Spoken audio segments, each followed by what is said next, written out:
हरे कृष्णा। आज समझेंगे 8वां अध्याय के भगवत गीता का महात्मा।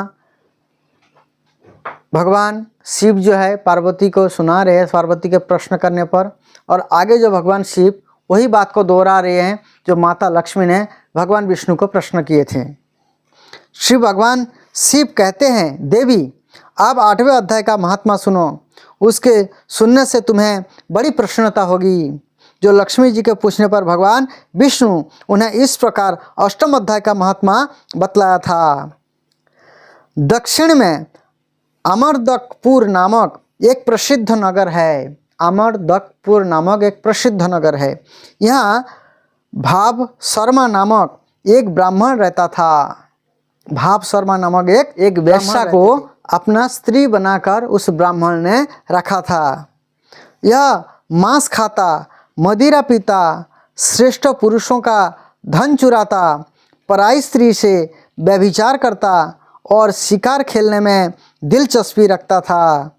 वह बड़े भयानक स्वभाव का था और मन में बड़े बड़े हौसले रखता था। एक दिन मदिरा पीने वालों का समाज जुटा था। जैसे आजकल ज़्यादातर लोग जो है, ये जो ब्राह्मण पहले जो इस कार्य में पड़ गया है, आजकल के लोग तो नित्य प्रतिदिन कुछ लोग तो करते ही रहते हैं, इस प्रकार से स्वभाव में रहते ही है, इस प्रकार के गलत कार्यों में लगे हुए हैं। इस प्रकार का गलत कार्य नित्य प्रतिदिन करते रहते। कई लोगों का तो नियम बन चुका है इस प्रकार का गलत करना, व्यभिचार करना, दारू पीना, सारे गलत काम करना, मांस खाना, ये सब जो है बहुत घृणित कार्य है। ऐसे कार्यों से बचना चाहिए, अपने आप को बचाना चाहिए, क्योंकि ये जीवा की संतुष्टि के लिए, मन की संतुष्टि के लिए जो आप कार्य कर रहे कुछ लोग, इसको भयानक दुख मिलने वाली है, भयानक नरक यातना को भोगने के लिए मिलेगा। इसलिए इस कथा से सीखना चाहिए, जे इस प्रकार से गलत चीज़ों से हमें बचना चाहिए। उसी में भाव शर्मा ने भरपेट ताड़ी पी। ताड़ी जो होते हैं, ये ताल के पेड़ से जो ताल होते हैं, बड़े बड़े ताल का वृक्ष होते हैं, उसके पेड़ से जो रस निकालते हैं उसको ताड़ी कहते हैं। वाइट वाइट होती है, वो बहुत नशीला होता है, नशा होता है बहुत उसमें। खूब गले तक उसे चढ़ाया। अतः अजीर्ण से अत्यंत पीड़ित होकर वो पापात्मा कालवश मर गया। मतलब इतना ताड़ी पिया, इतना ताड़ी पिया, उसको बदहजमी हो गया और वो जो है मर गया। और बहुत बड़ा ताड़ का वृक्ष बना।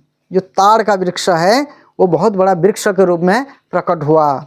उसकी घनी और ठंडी छाया का आश्रय लेकर ब्रह्म राक्षस भाव को जन्म की घटना इस प्रकार है। एक कुशी बल नामक ब्राह्मण था जो वेद वेदांग के तत्व का ज्ञाता था, संपूर्ण शास्त्रों के अर्थ का विशेषज्ञ और सदाचारी था। उसकी स्त्री का नाम कुमति था। वह बड़े खोटे विचार की थी। यह ब्राह्मण विद्वान होने पर भी अत्यंत लोभवश अपनी स्त्री के साथ प्रतिदिन भैंस, कालपुरुष और घोड़े आदि बड़े दानों को ग्रहण किया करता था। मतलब बहुत लोभी था ब्राह्मण। ऐसे ऐसे चीज़ें जो है प्रतिदिन वो ले आता था। किससे? दान में, दानों के ग्रहण किया करता था। मतलब कोई दान करते थे, वो कोई नहीं लेता था, ये ले लेते थे। परंतु दूसरे ब्राह्मण को दान में मिली हुई कौड़ी भी नहीं देता था। मतलब दूसरे को भी जो दान दिया करता था वो सारे यही ले लेता था। ये ही दोनों पति पत्नी कालवश मृत्यु को प्राप्त होकर ब्रह्म राक्षस हुए। क्योंकि ब्राह्मण था इसलिए ब्रह्म राक्षस हुए। ये भूख और प्यास से पीड़ित हो इस पृथ्वी पर घूमते हुए उसी ताड़ वृक्ष के पास आए। जो वो ताड़ वृक्ष बना हुआ था, कौन? अजीर्ण से जो मर गया था, उसका नाम भाव शर्मा। जो भाव शर्मा जो ब्राह्मण थे वही ताड़ वृक्ष राक्षस बने हुए थे। उसी ताड़ वृक्ष के पास आकर के ये दोनों पति पत्नी वहाँ पर पहुँचे। जो ब्रह्म राक्षस बन करके आए, ताड़ वृक्ष के पास आए और उसके मूल भाग में विश्राम करने लगा। उसके बाद पत्नी ने पति से पूछा, नाथ, हम लोगों का यह महान दुख कैसे दूर होगा तथा इस ब्रह्म राक्षस जनि से किस प्रकार हम दोनों को मुक्ति होगी? पत्नी ने पति से पूछा, जी हम दोनों का ऐसे जो हाल है, हमारा रक्षा कैसे होगा? तब उस ब्राह्मण ने कहा, ब्रह्म विद्या के उपदेश, अध्यात्म तत्व के विचार और कर्म विधि के ज्ञान बिना किसी प्रकार संकट से छुटकारा मिल सकता है। इस प्रकार हमें छुटकारा मिल सकता है। यह सुनकर पत्नी ने पूछा, किम तद ब्रह्म, किम अध्यात्मम, किम कर्म पुरुषोत्तमः।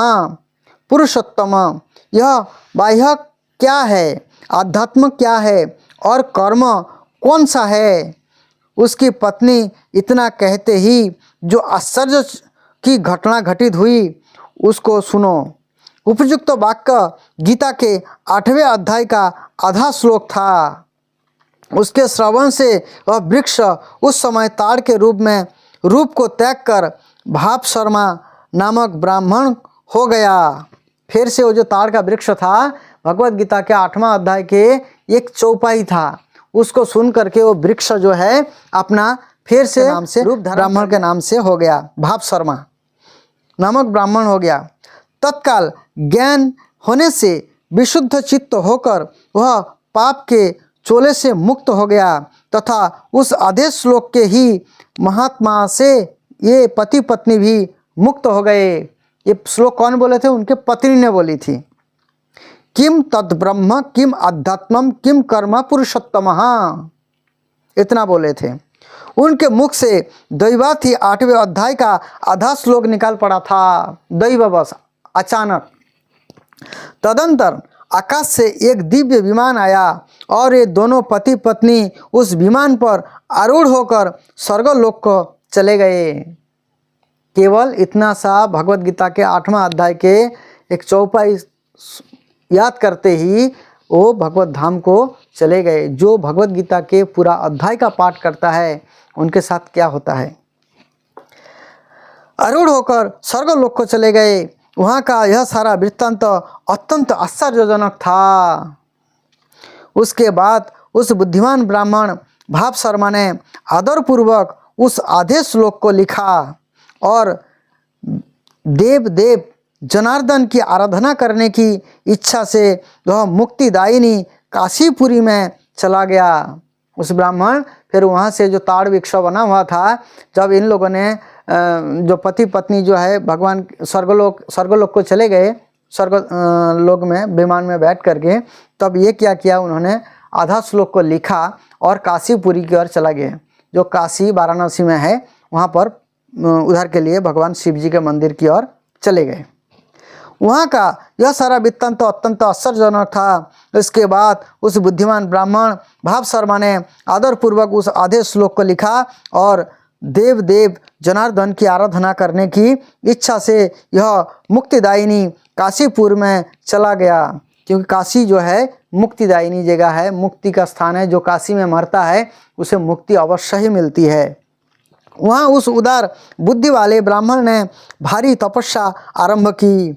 उसी समय क्षीर सागर की कन्या भगवती लक्ष्मी ने हाथ जोड़कर देवताओं के भी देवता जगतपति जनार्दन से पूछा, नाथ, आप सहसा नींद त्याग कर खड़े क्यों हो गए?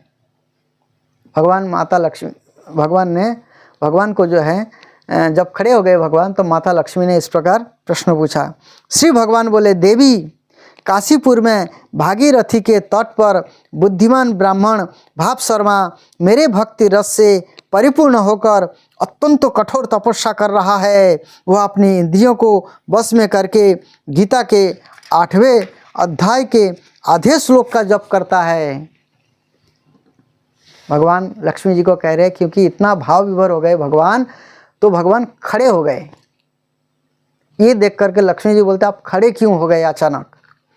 तब भगवान कहते हैं, जो भाप शर्मा है 8वां अध्याय के जो आधा श्लोक है, उस श्लोक को वो भावपूर्वक अपने निष्ठा के साथ, गंभीरता के साथ, कठोर तपस्या के साथ जो है वो मेरा इस 8वें अध्याय का इस श्लोक का जप कर रहा है। कितना श्रद्धा है देखिए। मैं उसकी तपस्या से बहुत संतुष्ट हूँ। भगवान देखिए, भगवान कहते हैं ना, ये थोड़ा सा भी भक्ति करता है तो मेरे से ज़्यादा प्रसन्नता किसी को नहीं होती है, क्योंकि कोई बाप नहीं चाहता है कि बेटा अपने बाप से दूर रहे, क्योंकि कृष्ण तो परमात्मा है, सबके पिता है, सबसे दयालु है, सबसे कृपालु है। तो भगवान के शरण में जैसे ही जीव आ जाते हैं तो भगवान जो है इतना प्रसन्न हो जाते हैं, उस जीव को भगवत धाम ले जाने के लिए इतना तत्पर रहते हैं, इतना उतावली रहते हैं। भगवान चाहते हैं कोई भी जीव इस संसार में कष्ट ना भोगे, केवल भगवान की शरण में आ जाए। लेकिन जीव इतना दुष्ट है, हम सब इतना दुष्ट है, हम भगवान की भजन करना नहीं चाहते हैं, भगवान की भक्ति में लगना नहीं चाहते, संसार की विषय में और जड़ना चाहते हैं, विषय में और फंसना चाहते हैं। उसके लिए हमारे पास बहुत टाइम है, हम सब फंसना चाहते हैं, विषय को छोड़ना ही पसंद नहीं करते। लेकिन भगवान कहते हैं थोड़ा सा भी तुम मेरी भक्ति कर लोगे तो धीरे धीरे करके मैं सब कुछ छुड़ा दूंगा, तुमको एक दिन लेके जाऊंगा भगवान के अपने धाम। तो इसलिए हमें बुद्धिमान बनना चाहिए और भगवान की सेवा में जितना समय मिल सके अपने आप को लगाना चाहिए, क्योंकि भगवान के सेवा के बिना और कोई गति है ही नहीं, कोई रास्ता नहीं है। बहुत देर से उसकी तपस्या के अनुरूप फल का विचार कर रहा हूँ, मैं उसका क्या फल दूँ ये विचार कर रहा हूँ। भगवान विष्णु कहते हैं कि मैं उसको क्या फल दूँ। प्रिय, इस समय यह फल देने की मैं उत्कंठित हूँ और उनको ये फल मैं खुद देना चाहता हूँ। मैं इतना प्रसन्न हूँ, वो मेरा इतना सेवा में लगा हुआ है। भगवान कहते हैं जो केवल मेरे को चाहता है, जो मेरे को अपना मान लेता है, मैं उसका हो जाता हूँ। जो मेरे को एक बार कहता है मैं आपका हूँ तो उसको मैं अपना लेता हूँ। इसलिए भगवान यहाँ पर उनको फल देने के लिए खुद व्याकुल है, मैं उसको क्या फल दूँ और अभी देना चाहता हूँ। इस प्रकार से वो कर रहे हैं। पार्वती जी ने पूछा, भगवान श्री हरि सदा प्रसन्न होने पर भी जिसके लिए चिंतित हो उठे हैं, उस भगवत भक्त भाप शर्मा ने कौन सा फल प्राप्त किया।